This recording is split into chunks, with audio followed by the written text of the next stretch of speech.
We took things for granted. We expected coffee in the morning. We expected free Wi-Fi. When those were taken from us, we survived. When communications broke down, the trains stopped and the internet went dark, we survived.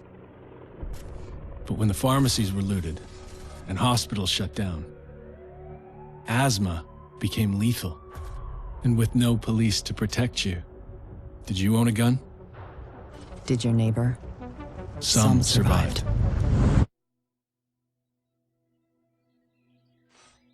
We are a resilient species. When our society collapsed, we found ways to go on. And now, for the first time in centuries, what we want is also truly what we need. In the face of disaster, we helped each other. We built new communities in the ruins of the old. We adapted. We survived. Established a new normal. But there are also those who build nothing. Create nothing. Hyenas preying on the weak. They've made our world bleed. But we don't stand alone. A brave few have sworn to protect us and save what remains. They unite us. Remind us that we are one people. They are our shield and our light. But if that light goes out,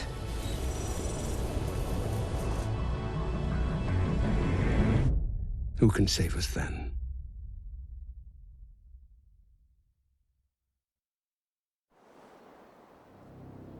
Division 2, Ubisoft's next iteration in the Tom Clancy The Division franchise, released on March 15, 2019. This footage here I captured during the open beta some time ago. I just used this so you can see the beginning and how it would be if you actually purchase the game and start.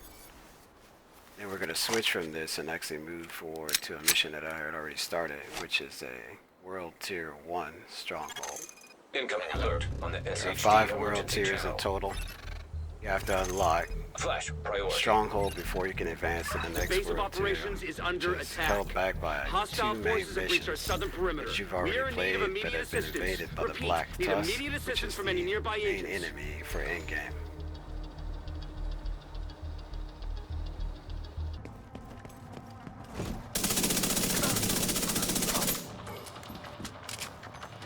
I can do this.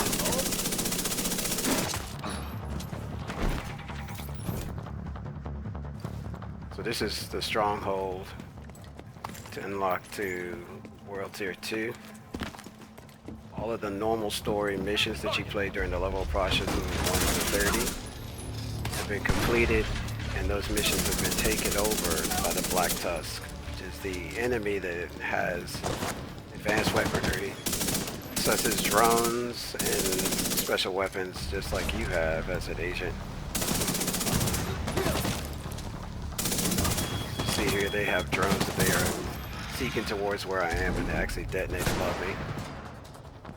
It's their version of the kamikaze drone. And I just took a shot right there from the big dog drone, which they have in this game. It's like a real world robot made by DARPA. System disrupted. Some of the weapons have special ammo, like to be able to shock you, freeze you in place, which means that other NPCs can then shoot at you and do damage on you, so you want to make sure you want to duck those. They also have the capability to shoot at you with special weapons to blind you, in which you can't see the other NPCs advancing on you. The reason why I chose this platform instead of Xbox One X, which is what I played the first one on, is just because of the graphic fidelity.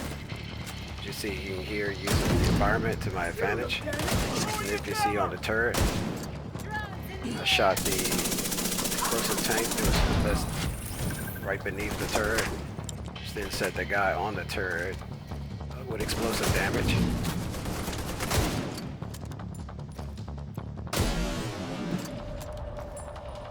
As you can see, when I just shot at that target, you saw the yellow triangle. That was a hit marker, let me know that I was shooting a weak point If you do damage to weak points on enemies and equipment that have higher armor, that is how you punch through their armor and make them less bullet spongy, which a lot of people complained about in the first game.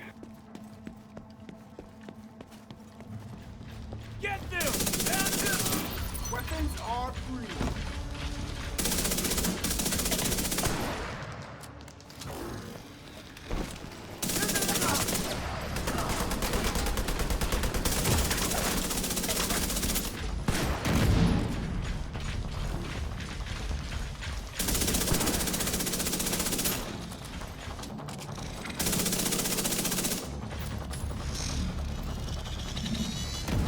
Clearing out Black Tusk as you find them.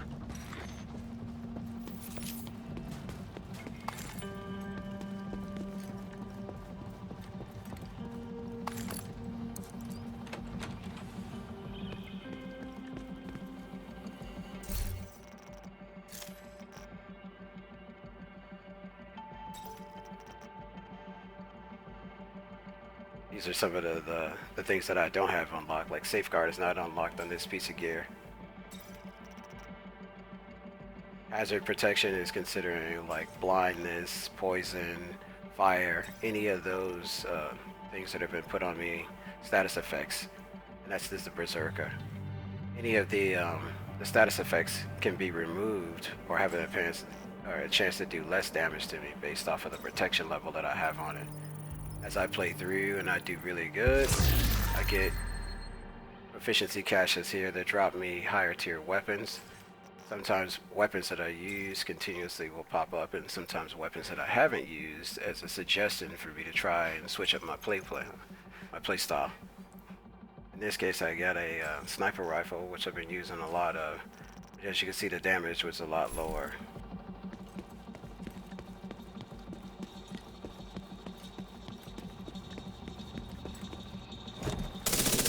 Take him out, Agent.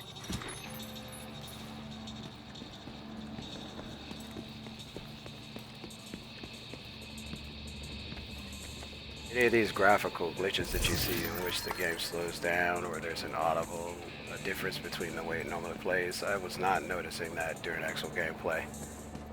However, the capture device that I'm using started, I guess, in different sections, which caused it to hitch. The game was not hitching when I was playing it.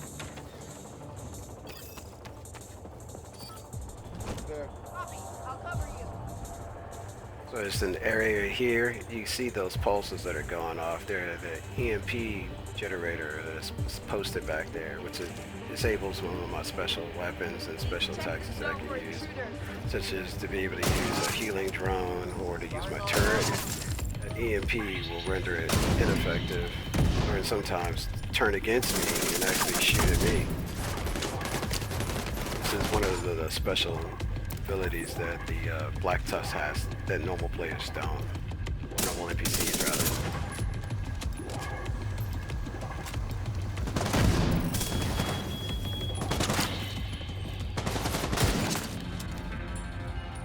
See here, I'm blinded.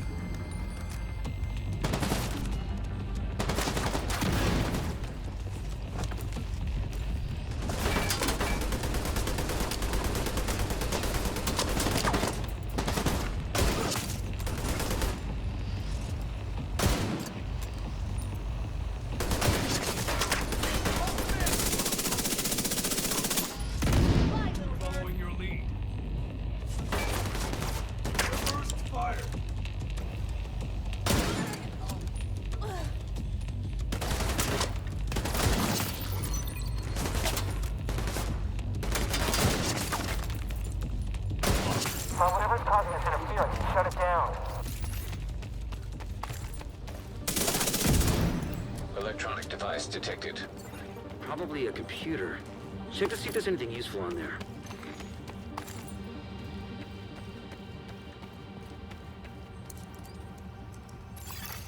Download complete. So earlier I thought the According to threshold this for this report, World Tier Black 1 Tusk was was covertly 275, supplying the but hyenas it's with actually protected weapons for 300. months.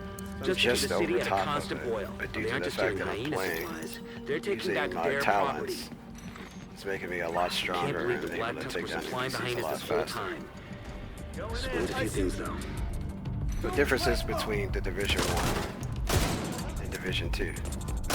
Gear sets that you were getting in Division 1 now been removed to brand sets, and brand sets give you different abilities. If you have more than one piece of the same brand set, you unlock special perks.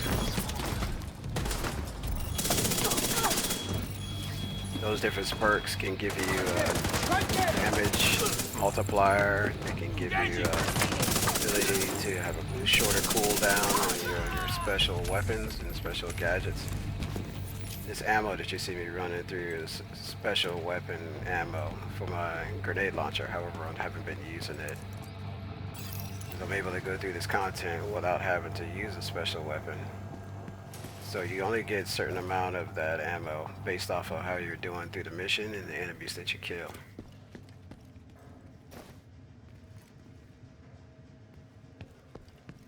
Differences between this and console is just night and day. When you look at all the litter and all the stuff that's on the ground, when you're playing on Xbox, a lot of this due to the fact that the Xbox can render all of these different objects and stuff on the ground. It's a lot more scarce, and the debris is different type, more of like paper and that kind of thing. Where in this gameplay, you see that there's a lot of different types of debris that's scattered around to make it look very realistic. Copy. I'll search over here. As you saw, I just shot her backpack first. The backpack was where there's an ability to break through her armor, cause her to get a status effect. Like medics that are running around with their medic backpack, if you shoot that medic backpack, you can make them freeze in place by receiving a shot. And that allows you to focus fire and shoot them down.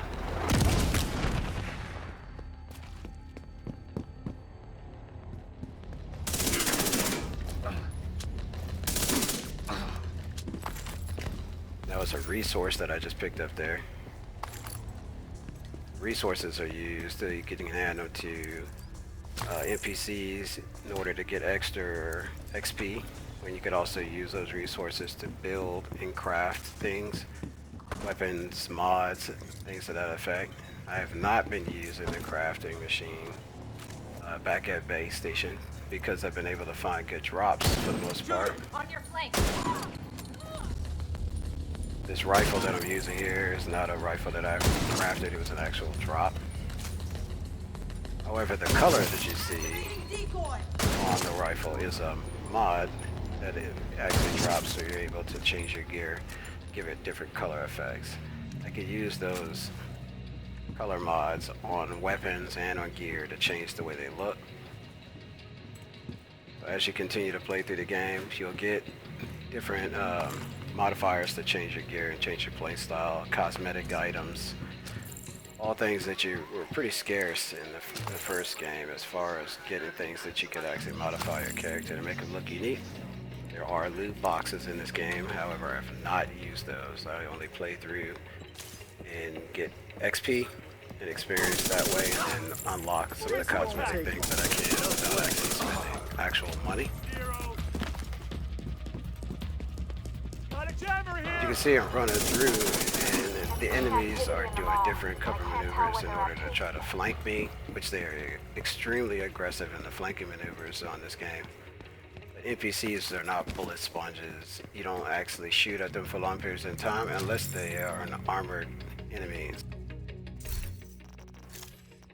And those dudes still have hit points or weak points on them, which you could shoot and you would get that indicator of the little throwing dart, yellow throwing dart, which lets you know that you're shooting a weak point.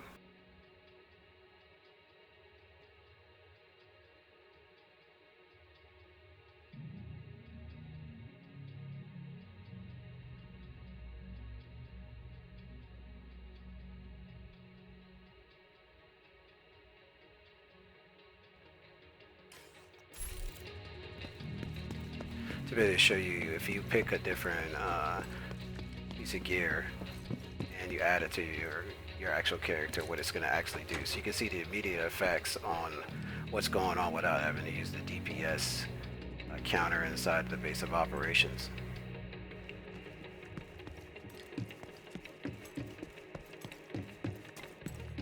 These Stronghold missions are about 30 minutes or so, depending upon how well kitted you are and how slow you go through it. But they're based or created in order to be like a multiplayer type of experience. It can be played as a solo event. Should you not have anybody that you can actually matchmake with. If I was matchmaked with another player, the NPCs would change in scale, the numbers, and the difficulty for them in order to make it more difficult for Satellite uplink detected. us as a group to go through. Find the source and cut The it good off. thing about that is, should there be better drops, and the other player, since he's a higher level than me, he can make the threshold for some of the gear that I'm able to get a lot higher, because he'll get higher drops because he's a higher player, and then he can then give me those pieces of equipment right here in game, transferred to me just like in Mission 1.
Bypassing encryption.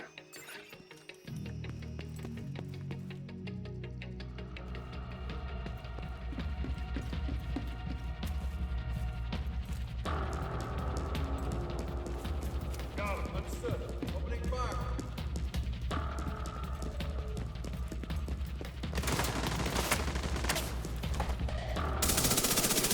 You see now that that medic has showed up, he's able to revive characters.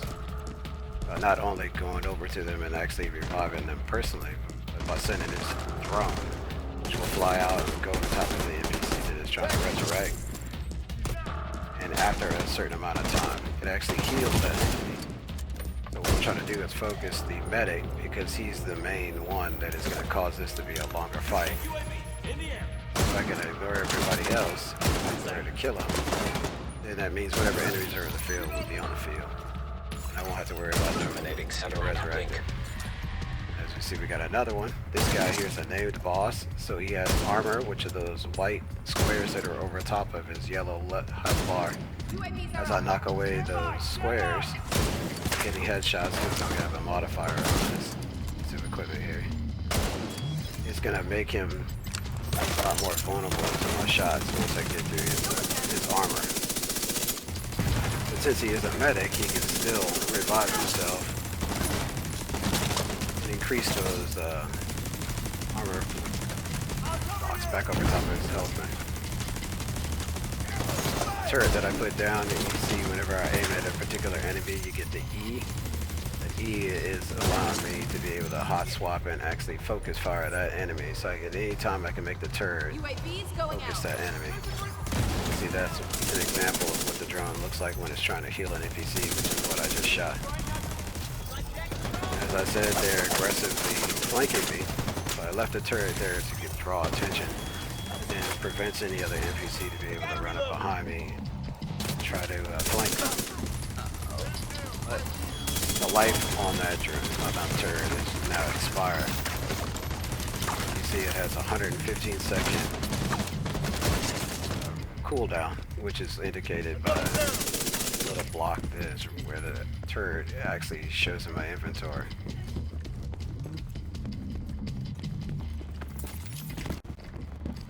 So at this point, we have gameplay for about 30 minutes. So we're gonna go ahead and pause here and have the second part to come later.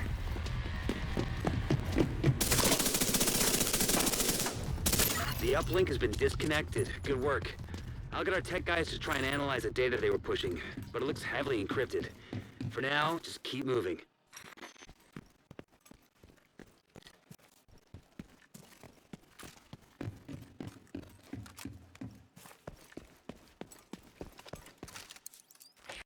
Somebody, yeah, that's my Maserati going ham. No salami, that's your chick. If I like it, then I'm straight. Boat garden in a club. Where the